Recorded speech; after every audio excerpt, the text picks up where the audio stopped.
Welcome to If These Walls Could Talk. I'm your host and super CEO, Lindsay Liu. Joining me today is Stacey Salyer. Stacey got her start in property management in 2004, and she's built multiple management businesses from scratch. In 2022, she sold her management company to Pure Property Management. I think you've heard of that, where she went on to evaluate future acquisitions for the national team. Now she helps other company builders find sustainable success. But earlier on into her formidable career, Stacey found herself making a name for herself as the evictions expert, which meant taking on some of the toughest cases for other investors and operators. Hey, Stacey. Thanks for having me. I'm super excited to share. Awesome. I heard from you that your very first evictions were the most insane ones. So maybe we just start there. Yes. Okay. So to tee it up, I did start in property management at the end of 2004. So these were both in 2005.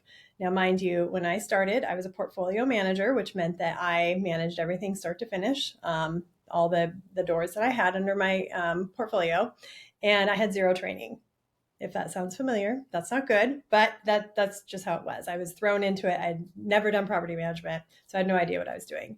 So the very first eviction that we show up on, and our process in Washington State was that, once you went through court, you got your writ, and then it was scheduled with the sheriff, and you would wait. You'd pull up in your car, wait in the car for the sheriff to arrive and your locksmith. So long story short, I'm sitting in my car waiting for the cops, and I see this guy like running back and forth between the house and this like detached garage, just like carrying like just random things. Like I couldn't quite tell what it was. So as the, cops gain entry, they do their sweep through the home, then they go down into the basement, and lo and behold, they found one of the biggest grow operations that they had seen in quite some time. Now, mind you, these people were not paying their rent. They had plenty of money essentially sitting in their basement, marijuana. And this was back in 2005, so it was not legal yet in Washington. Before it was legal. Yep. Yeah, before it was legal. And so that was kind of my first entrance into evictions, and just kind of like, you just never know what you're going to find. And then the really fun part of that was later, probably about 3 weeks later, the owner called me, and it was practice. I don't know if it still is, but he got a letter from the DEA saying, hey, we could seize your home because there was a grow operation in it. So that was a really fun conversation, having zero training and not even knowing what you're doing. Did you have to respond to the DEA and tell them the situation, or? Yes. Yeah. I mean, so it was addressed to the owner, of course, because he's the one on the deed. But since we were the property manager, it was still my responsibility to say, okay, I'll draft a letter and take care of that. That was pre-AI. So of course, here I am. I was going to say pre-ChatGPT. How did we do these things? I know, right? I know. Yeah. So I just had to pull it out of my brain. No knowledge, no nothing. So that was fun. That was a crazy one. Okay. All right. So quite the introduction to what could happen in the process. Yes. Yeah. And then and if you want me to share my second one, like the top two. Yeah, let's go for it. Okay. So this one, interestingly enough, was in the same town, a very small town in Western Washington. Very different home, though. This was a brand new home, less than a year old.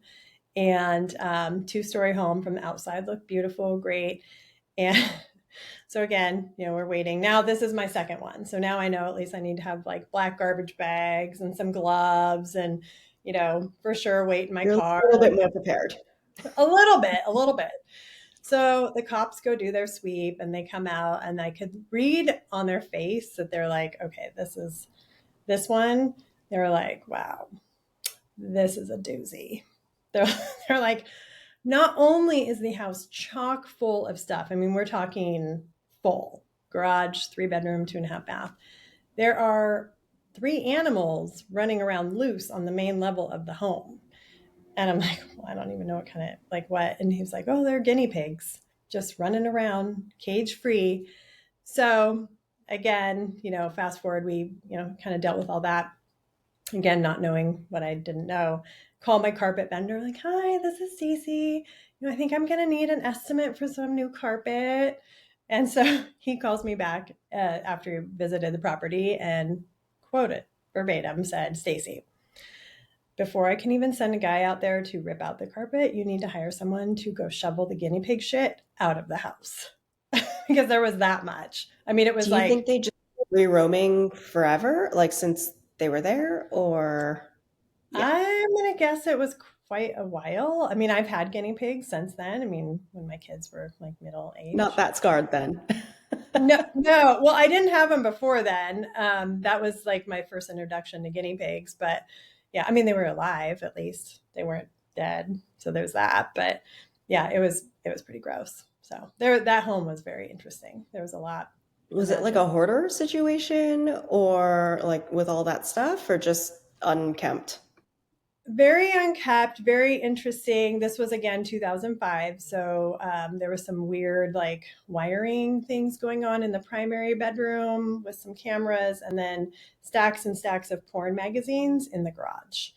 So this was back again before all Unclear.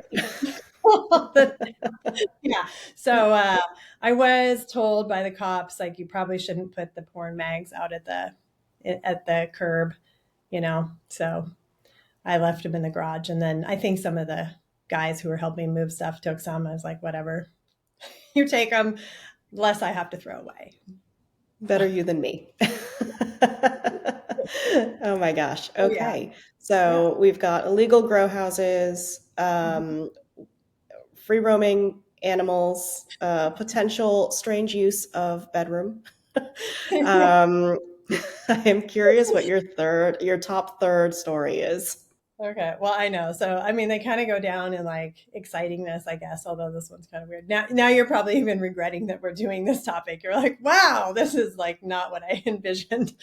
Um, yeah. So the third one was a little bit later on in my career. This one basically was we did an eviction. They had started off as kind of like you're just your normal family, and then I think there was some drug use that ended up happening, and they just went downhill, so they stopped paying their rent. Very sad, actually, but the adult daughter and her boyfriend kept breaking into the home, and not just like maybe trying to move a window. I mean, we're talking full force breaking the door frame every time, and they were living in the woods, and so anytime we'd go there during the day, you could just like feel it. Like, I mean, you couldn't see them, but I knew they were there. And then they'd break You it. felt eyes. I felt eyes. It was, yeah, scary. And it was like tucked up at the end of a cul-de-sac. So, like, kind of almost like perched up in the trees, kind of very, you know, private and scary. I mean, which would be great if you didn't have people There's a living in start the to a woods. movie about this, I'm sure. Pretty much, I know. But I Yeah. didn't die. So there's that. So Alive to tell the tale. Yeah. I'm alive to tell. Yeah. So that one was probably kind of crazy because I think they broke in like three different times, and I was on and off the phone with cops. I'm like, hey, I need some more drive-bys, like, and they weren't super helpful, but then I had a really good contact with the county, and I called him, and then he immediately got got the city patrol on it. So it was helpful. So It was this was really, after they had been evicted. They were mm-hmm. like, we're going to stay. This is, Yeah, we feel attached. This is our yep, house. yeah. Yeah, Just they kept would coming just. back. Yep, they just kept coming back like in the evening, and obviously they weren't ever caught in the act, but I know it was them. Yeah, so Did we, you ever fill that home after, or were you there for for the next renters to yeah, no, have to we get in did. there? And We did finally. It was hard to show with like a busted in door.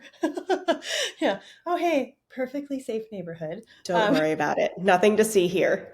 exactly. Let's go in the back. Let's not go through the front. No, I'm teasing. But yeah, no, overall, we did actually end up filling it with some good residents. And then I believe the tree people moved on. They moved on to a different tree somewhere else. So yay.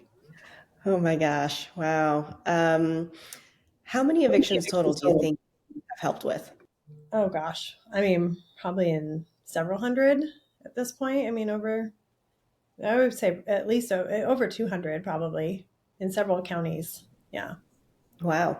Mhm. Um, do you think this is one of the toughest parts to property management? I mean, I think so. I mean, I think it ranks in probably the top five for sure. Because you are dealing, of course, with humans, and of course, I probably talk about it very kind of desensitized because you do have to remove your personal emotion out of it, because otherwise it could drive you insane.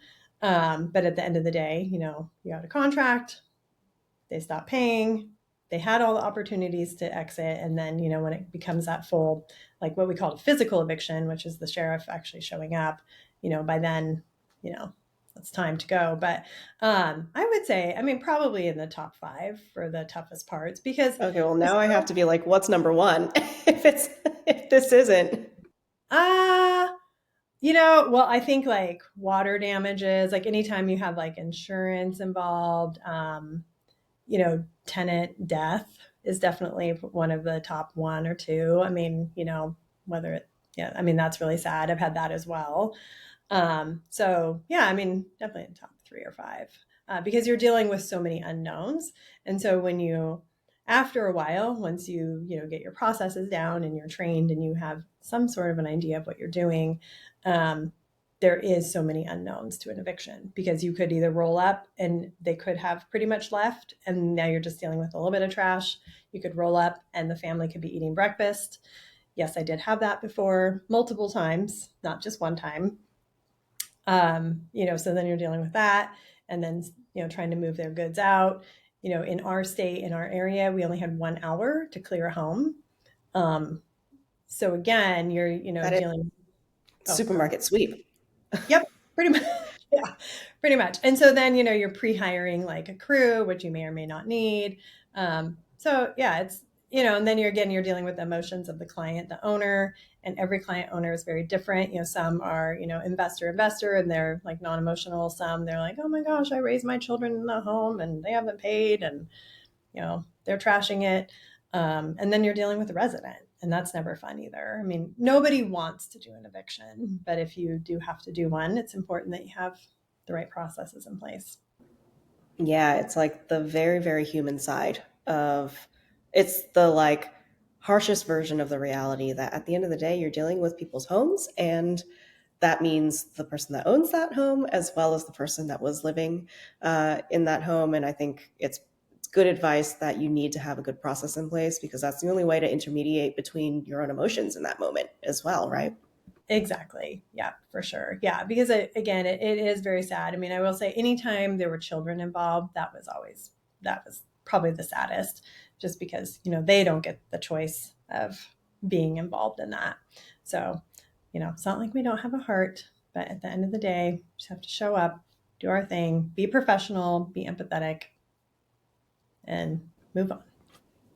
Yeah.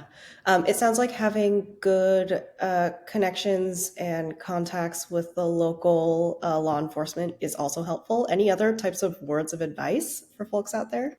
Oh, for sure. Yeah, relationship building within your community. So down to even just relationship building with your neighbor or the neighbors of where you're managing. Number one, local law enforcement for sure. Whether it's county and town or the city. Of course, knowing all the different regulations. And I think building relationships with other property managers in the area, and then of course your key vendors as well. Like there was a point, in that '08, what was it, 2008 to 10, 11. I mean, the same sheriffs worked Monday through Friday in a particular county that I managed in. And so I did get to know them really well because that's all they did was run evictions or foreclosures. And so you kind of do build that relationship with them, but your vendors are key. I mean, if you don't have your vendors on board, then it can make your life really, really hard too. Like the carpet guy. Yes, like the carpet guy. And so I actually ended up working with him. Well, I mean, for as long as I owned my property management company, he was like my guy. He was my flooring guy. And it was kind of cool. Like we got to see each other's families grow up and we had a great relationship. And it started with the guinea pigs. That's incredible. Obviously, it sounds like today you have a much broader repertoire than just evictions. So, what would you rather be known as the expert on today? So I actually have a new nickname. So I'm called the Queen of the Chessboard. And where that comes from is when I was talking to a good friend of mine and I was trying to explain how my brain works and how I see businesses and how I see like my business and like all of my other clients' businesses.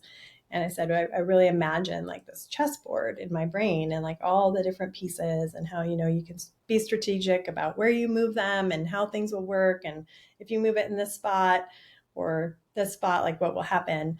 And he said, oh, you're the queen of the chessboard. So there you go. Or the Queen's Gambit. I think that's Yeah. like the whole visualizes the chessboard at night, right? Right. I know that's kind of what it is. Yeah. I love that show actually. So, I mean, it's kind of funny because I actually don't play chess.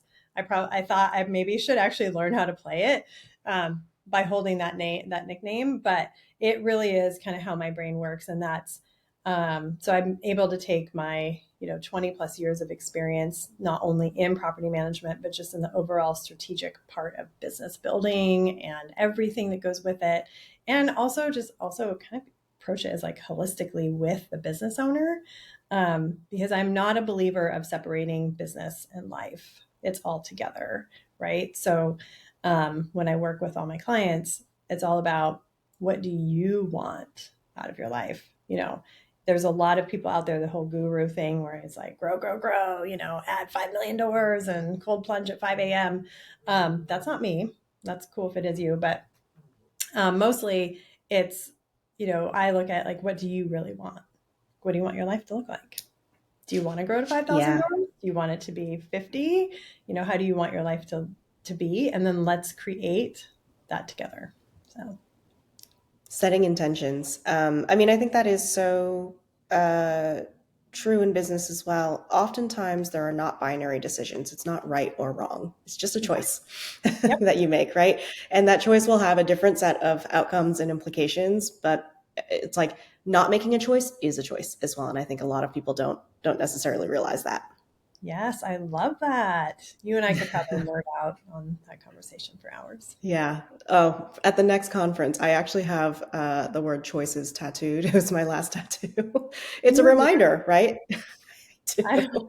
It is. It's a constant reminder that we have autonomy and we can make these choices, and we are very fortunate to be able to do that. So make as many of those choices as you can. yeah, I love that. Yeah, I know. I talk a lot about that. That you create your own ceiling, right? So whatever it is you want to do, I mean, we create that. I mean, so if you want to do something, you can do it. And there's a way to do it. Choices. I love it. There you go. Amazing. Well, thank you so much for sharing one of your many stories with us today. I'm sure we'll have you back on for another topic at another point. But in the meantime, how can people get in touch with you? Oh, in the show notes, there is a download that you can get of one of mine. It's one of my newest free resources on the 3-step guide onto building a property management business you're proud of. And meanwhile, I have my newsletter that I send out every Friday, and I have Stacey's Vibe email I send every Tuesday, and I love that one. It's one of my favorites. But you can sign up for that either in the show notes if there's a link, or you can visit my website it's very easy, StaceySalyer.com. Amazing. Thank you. And that's today's episode of If These Walls Could Talk. Super is the AI assistant for property managers. To learn more about Super, visit us at www.hiresuper.com. And to share a story you have for a future episode, email us at hello@hiresuper.com.